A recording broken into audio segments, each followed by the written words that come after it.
Определувањето на притвор за сопственикот на ТВ Нова е во спротивност на законот и има цел да се заплашат медиумите. Атакот врз Сеат Кочан е директен атак и врз телевизија Нова.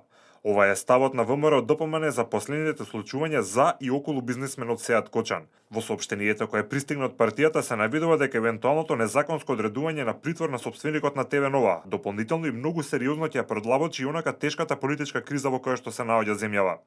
Оваа постапка има три јасни цели. Прво, притисок и поможност гаснување на телевизија Нова. Второ, испраќање порака и заплашување до сите медиуми, кои не мислат како аболицираниот криминалец Зоран Заев и неговите сценаристи, дека ако не ја сменат уредувачката политика по желба на Заев, се јао и нивните сценаристи дека ќе се соочат со политички прогон. Притвори и други чекори кои не се засновани на закон и владење на правото, откако претходно ќе биде извршено влијание врз судиите. И трета цел, заплашување на припадниците на етничките заедници, кои не се согласуваат со политиките на Зоран Заев и со прифаќањето на тиранската платформа, која значи губење на мултиетничкиот карактер на државата и градење на бинационална држава. Овој чини обид за загушување на демократијата и на медиумските слободи во Македонија.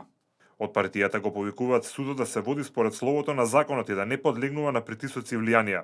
Според наши информации во ВМРО ДПМН веќе се размислува да ги прекинат сите политички разговори околу надминувањето на политичката криза, се додека не престанат политичките притисоци врз медиумите, односно додека истите не бидат оставени слободно да работат.